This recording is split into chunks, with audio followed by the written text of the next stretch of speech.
கர்த்தருடைய பரிசுத்த நாமத்திற்கு மகிமை உண்டாவதாக. இந்த அருமையான காலை வேளையில் கர்த்தர் நம்மளோடு பேசுகிற ஒரு வார்த்தை நீதிமொழிகள் 8ஆம் அதிகாரம் 17ஆவது வசனம். என்னை சிநேகிக்கிறவர்களை நான் சிநேகிக்கிறேன், அதிகாலையில் என்னை தேடுகிறவர்கள் என்னை கண்டடைவார்கள். எத்தனை அருமையான வசனம் பாருங்கள்.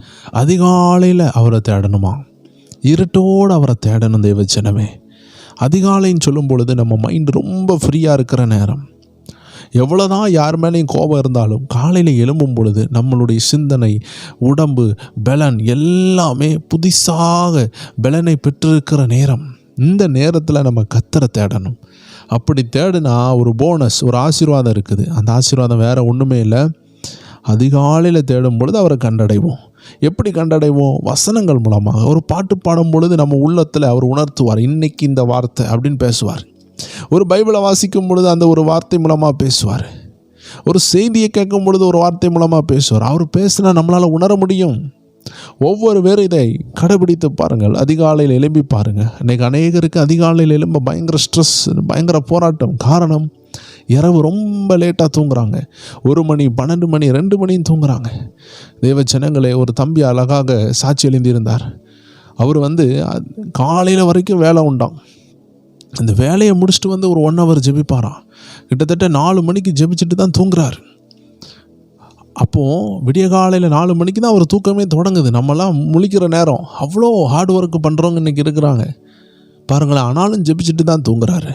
காரணம், அந்த காலை நேரம் சொல்லுகிறது அமைதியான நேரம். நான் கூட பல முறை யோசிப்பேன், என் வேலையை ஜெபிக்கிறது தான். ஜெபிக்கிறது, அநேக அட்மினிஸ்ட்ரேஷன் பண்ணுறது, அநேக வாலிப பிள்ளைகளுக்கு காலேஜ் எடுக்கிறது, பசங்களுக்கு டீச்சிங் பண்ணுறது, அநேக ஊழியர்கள் எழுப்புகிறது தான் இப்போ நான் செய்து கொண்டிருக்கிற ஊழியம்.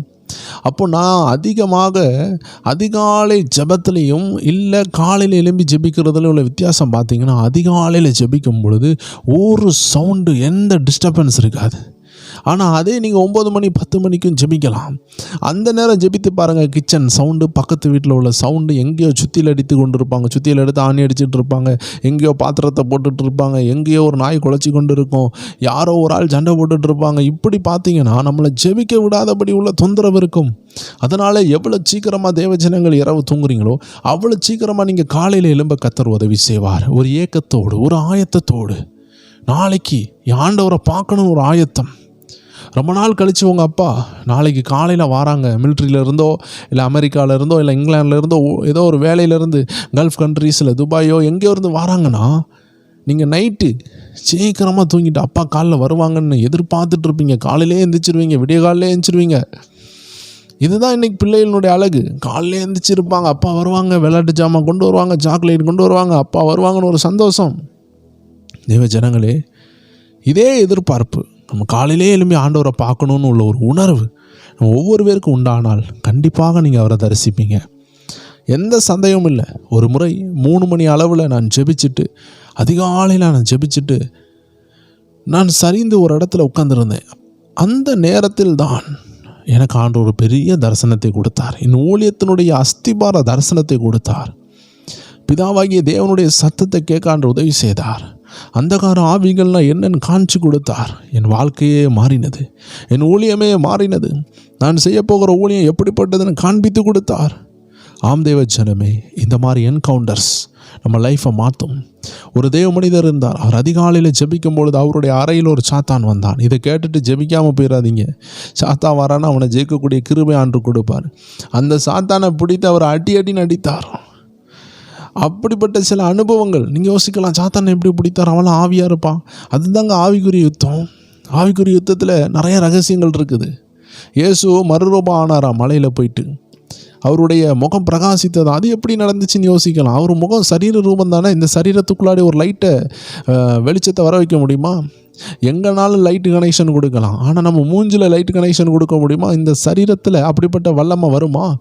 வேதத்தில் எழுதியிருக்கிறது, மோசேயினுடைய முகம் பிரகாசமாக இருந்தது. அதை ஒரு முக்காடு போட்டு மூடினாங்களாம். அப்போது இந்த சரீரம் கூட லைட்டை ரிஃப்ளெக்ட் பண்ணுற அளவில் ஆவிக்குரிய ரகசியங்கள் இருக்கிறது. இயேசுவினுடைய சரீரம், வஸ்திரம் எல்லாம் வெண்மையாக மாறினது.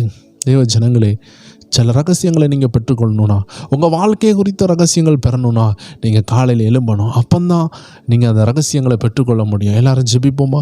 அன்பின் ஆண்டவரே, இந்த அருமையான காலை வேளையில் நாங்கள் எல்லாரும் எழும்பி ஜெபிக்க உதவி செய்கிறீங்க. இன்னும் பலவீனத்தோடு இருக்கிறவங்களுக்காக ஜெபிக்கிறோம். எழும்பி ஜெபிக்க உதவி செய்யுங்கப்பா. ஒவ்வொருவரையும் ஆசீர்வதிங்க.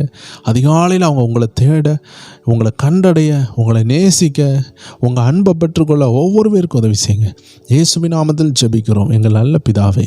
ஆமேன், ஆமேன், ஆமேன். எல்லா ஜெபநேர குடும்பத்தாருக்கு அன்பின் வாழ்த்துக்கள். ஒவ்வொருவரையும் கர்த்தர் ஆசீர்வதிப்பாராக. இன்றைக்கி ஒரு நல்ல அருமையான வசன பதிவு 9 மணி அளவில் நம்ம காட்ஸ் பவர் டிவியில் உண்டாகும். தேவ ஜனங்கள் இணைந்து கொள்ளுங்கள்.